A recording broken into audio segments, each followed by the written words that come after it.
Arguably, character design is one of the most important parts of a video game's visual development because it provides the player with a personal gateway into the story.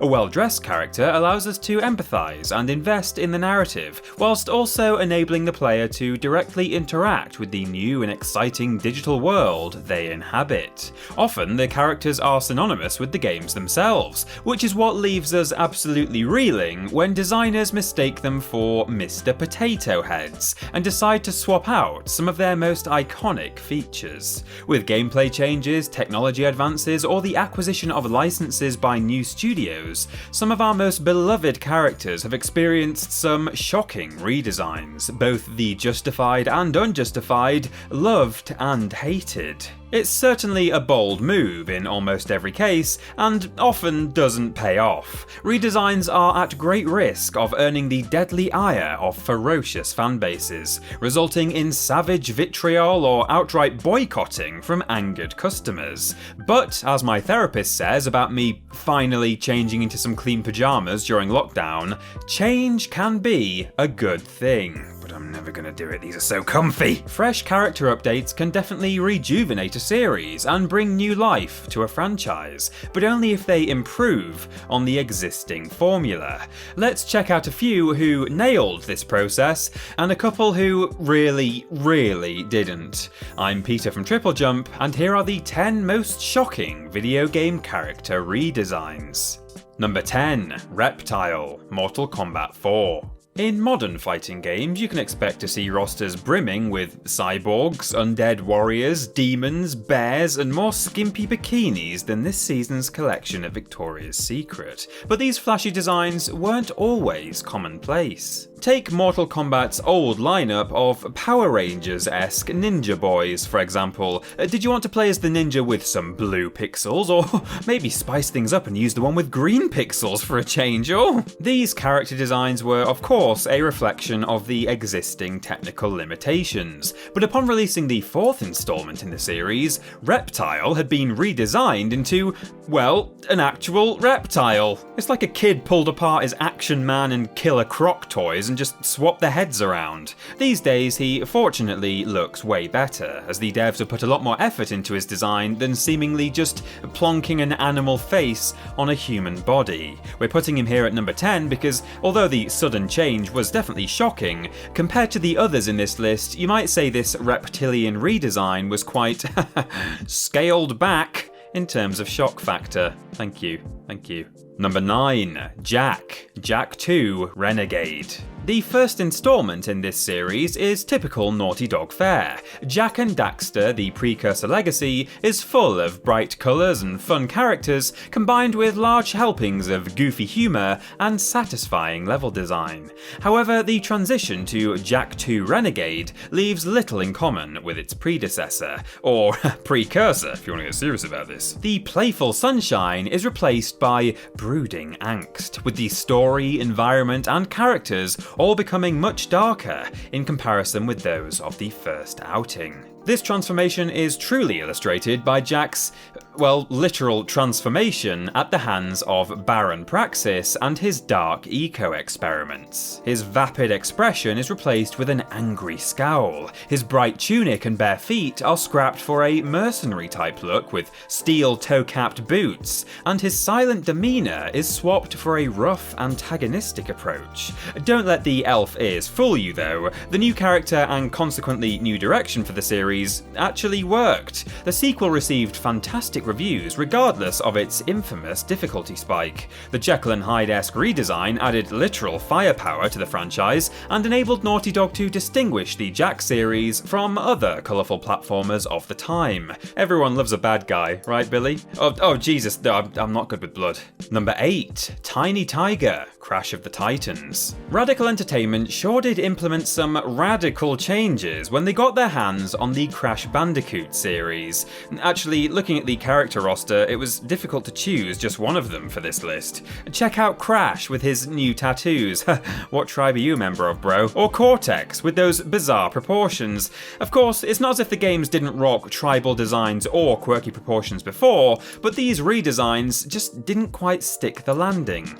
Above all though, it was Tiny Tiger's new and unimproved revamp that seemed the most nonsensical. Firstly, they designed him as a Siberian tiger instead of a Tasmanian tiger, as he was in the original games, you know, those ones based in Australasia. But the changes didn't stop there. They amped up his intelligence, swathed him in military camo, and even gave him a Mike Tyson parody voice. I honestly don't know what to say about this. Aside from his name, he was simply unrecognisable from his previous design, which makes us wonder why Radical Entertainment didn't just use him as a totally new character.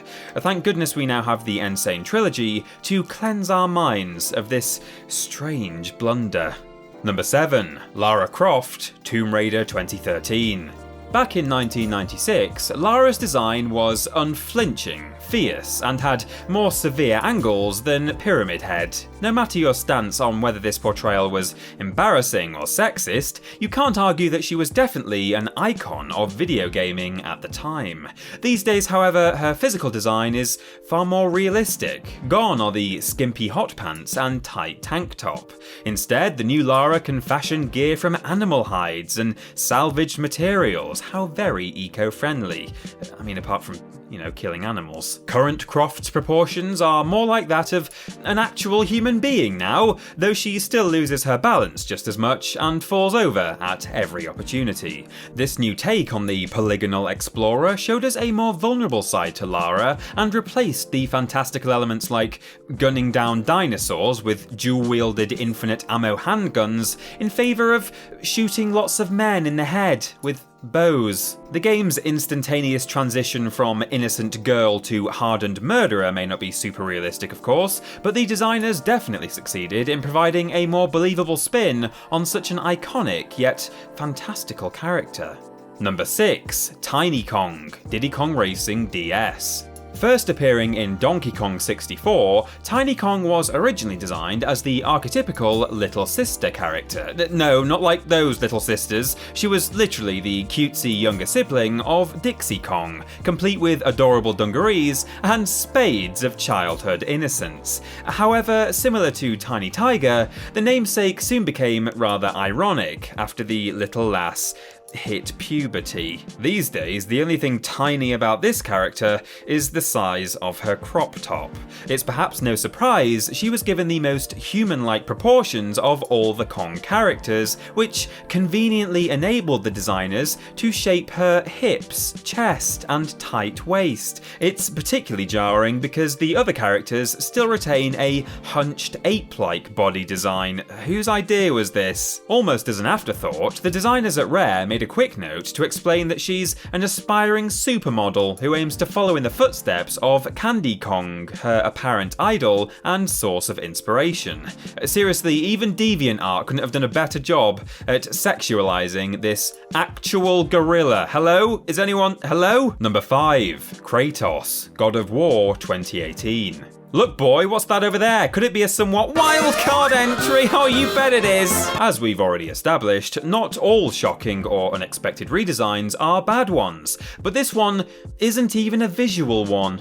Surprised? Don't know why. Character design isn't just skin deep, you shallow little swines. So yes, while KRATOS looks pretty much the same as ever here, other than rocking a full beard and a few tasteful wrinkles, it's the changes to his characterization that really make this redesign surprisingly refreshing. The writers and designers succeeded in bringing newfound depth and maturity to the series via addressing the well-known fact that KRATOS isn't exactly likeable. The gameplay itself was always fun and visceral, but no one can honestly say that they emotionally bonded with the brutish God of War. However, the new Norse-inspired title gave KRATOS a few more interesting facets to his personality. They showed a vulnerable human side, something which we'd never seen before, even during his days as a mortal man.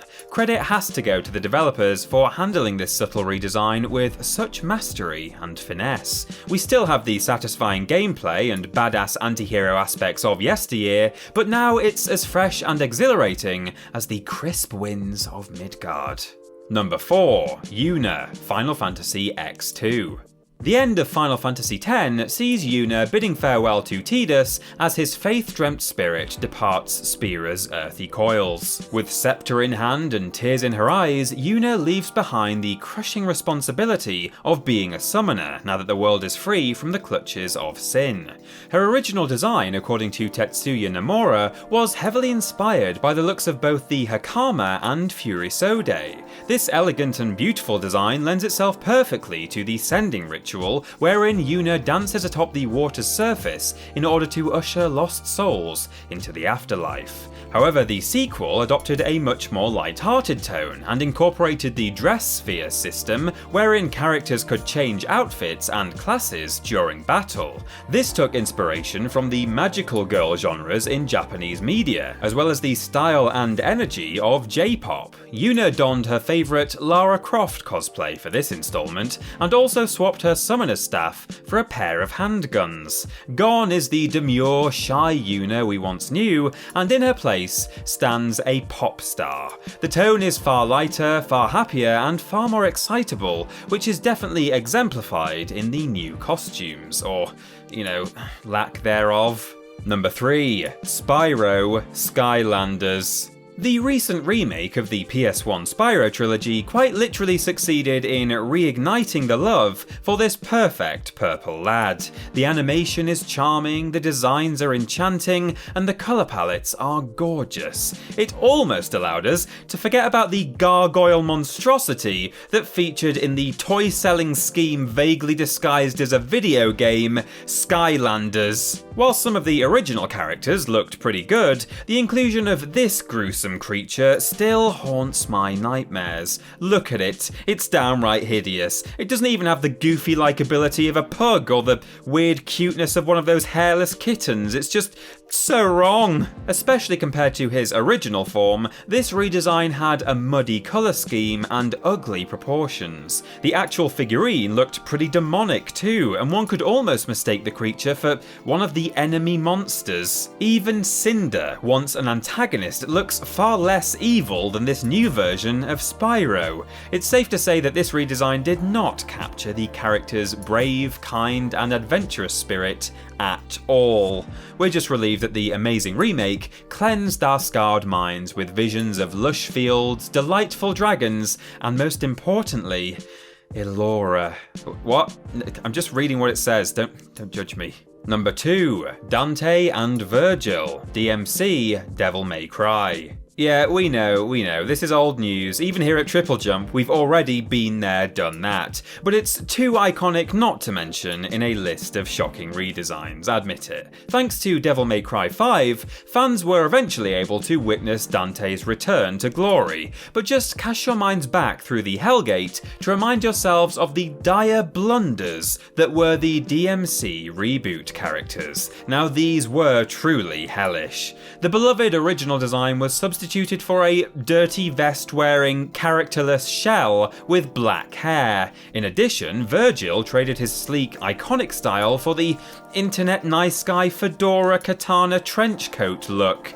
Just what we were hoping for, right? By all accounts, these new designs were supposed to be awesome. Ninja Theory certainly thought so anyway. They even made fun of the old versions with the first 5 minutes of gameplay, during which a white wig falls onto Dante's head, much to his disgust. Not in a million years, he says. Well, guess again, Dante, if that is your real name, because a reskin was later released to allow fans to play a white-haired demon hunter more similar to the original.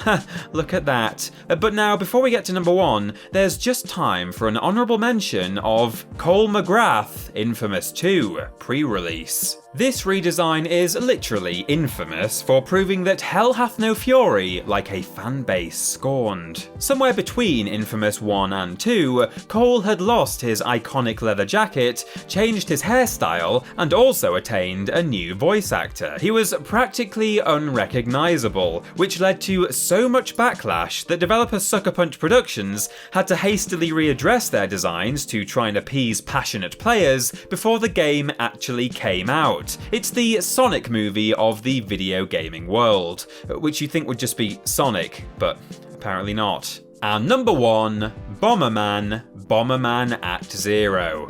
Just look at the cover for Bomberman Act 0. Just look at it. Saying that it's a noteworthy departure from the original installments barely even does it justice. It's dark and dystopian, with absolutely no thematic link to the original design. The main character looks more like something sent back in time from Skynet, rather than the beloved cute aesthetic of the original little lad. The game was panned by critics and fans alike, with many citing issues such as unbalanced AI, tedious gameplay, bad collision detection, an unlikable soundtrack, and unsurprisingly, its unwelcome shift to a dark and brooding setting. The engaging gameplay of old was thrown out of the window and replaced with something that was trying to be far too edgy and gritty. Yeah, the overhead perspective remains, and obviously there are still bombs to use, but that's where the comparisons end. Neither the game nor the title character evoke any nostalgia or even general appeal, and it simultaneously disrespects the source material and all fans of the series. It turns 180 degrees and runs in the opposite direction of everything we liked, and it keeps on running. Where games like Jak 2 Renegade succeeded with such an abrupt tonal shift, Bomberman Act 0 literally bombed. And there we have it. There are definitely a few more candidates out there, ranging from Bionic Commando's Rad Spencer to Sonic Boom's Knuckles, but which character redesigns, for better or worse, caused you to do a double take? Let us know in the comments below. You can follow myself and TripleJump on Twitter here, and if you want to support the things you enjoy, then check out the rewards on our Patreon. Finally, don't forget to like the video, share it with your friends, and subscribe to the channel. I've been Peter from TripleJump, and thanks for watching.